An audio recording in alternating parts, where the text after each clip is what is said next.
దేవుని పరిశుద్ధ నామములో మీ అందరికీ ఈ 4వ దిన సంవత్సరపు ఎండింగ్ దినము కొరకై వందనాలు చెల్లిస్తున్నాను. ఈ సంవత్సరములో ఎండింగ్ 27 నుంచి ఇది 4వ దినం.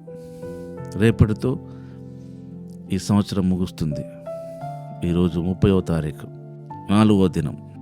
మన ఎదుట ఒకటే రోజు మిగిలి ఉంది, ఈరోజు కాకుండా. ఎంత అద్భుతమైన సమయము, చాలా ఎక్సైటింగ్ ఉంటుంది నాకైతే. ఎందుకంటే మళ్ళీ 2025 ఉండదు మన లైఫ్లో. క్యాలెండర్ కొత్తదే, కానీ మన హృదయం ఎలా ఉందో, మన హృదయం చాలా మోస్ట్ ఇంపార్టెంట్ దేవునికి. దేవుని వాక్యములో ఇలా రాయబడి ఉన్నది, లేదా దేవుడు ఇలా చెప్తున్నాడు. సామెతల గ్రంథములో నుంచి 4వ అధ్యాయము గమనించండి మీరు కూడా. సామెతల గ్రంథము 4వ అధ్యాయములో 20వ వాక్యము నుంచి చదువుతాను. నా కుమారుడా, నా మాటలు ఆలకింపము, నా వాక్యములకు నీవు చెవియొగ్గుము. నీ కనుల ఎదుట నుండి వాటిని తొలగినీయకుము. నీ హృదయమందు వాటిని భద్రము చేసుకును. దొరికిన వారికి అవి జీవమును, వారి సర్వ శరీరమునకు ఆరోగ్యమునిచ్చును. నీ హృదయములో నుండి జీవధారలు బయలుదేరును. కాబట్టి అన్నిటికంటే ముఖ్యంగా నీ హృదయాన్ని భద్రంగా కాపాడుకో. హృదయాన్ని మనం పరీక్షించుకోవాలి.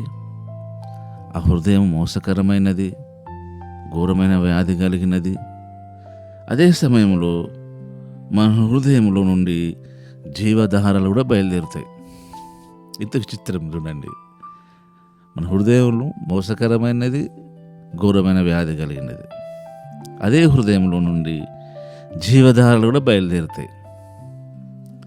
కనుక మనం గమనించాలా, మన హృదయం మనల్ని మోసంలోకి నడిపిస్తుందా, మనల్ని తప్పు మార్గంలో నడిపిస్తుందా, తప్పుడు సిద్ధాంతంలోకి నడిపిస్తుందా, అవిధేయత, అహంకారము అనే మార్గంలో నడిపిస్తుందా, మనం చెక్ చేసుకోవాలి.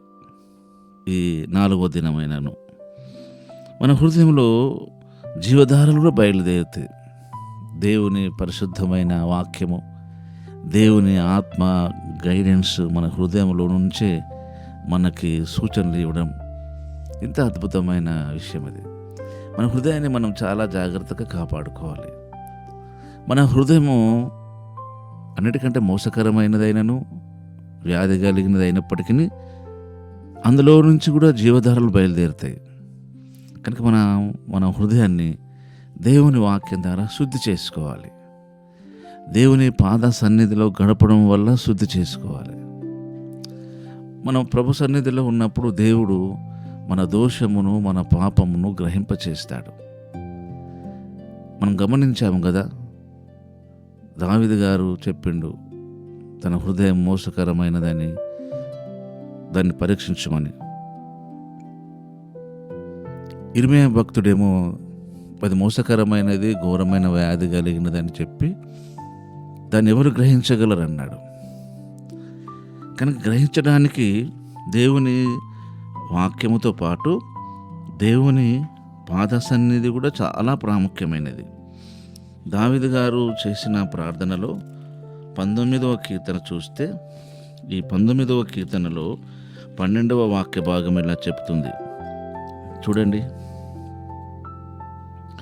తన పొరపాటులు కనుగొనగలవాడెవడు? గమనించారా?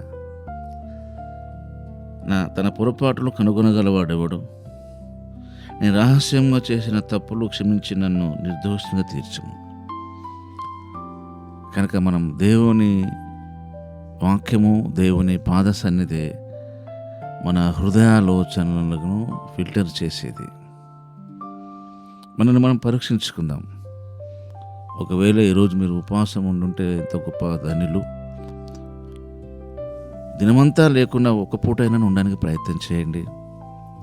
మిమ్మల్ని మీరు పరీక్షించుకొని మీ హృదయము దేవుని ఎదుట సమ్మతిపరచుకోవడానికి దేవుని సహాయమే తీసుకోండి. మన పాపం ఒప్పుకుంటే ఆయన క్షమించుటకు సిద్ధమైన మనసు గలవాడు కనుక నిశ్చయంగా మన హృదయానికి నిమ్మలం ఉంటుంది. అలాంటి కృపా ప్రభు మనకు అనుకరించును గాక. ఆమేన్. పరిశుద్ధుడు అయిన మా తండ్రి, ప్రేమగలిగిన దేవా, ఇది నా వాక్యముకై స్తుతి చెల్లిస్తూ మమ్మల్ని దర్శించమని, దీవించమని, సరిదిద్దమని యేసు నామములోనే ప్రార్థిస్తున్నాం తండ్రి. ఆమేన్.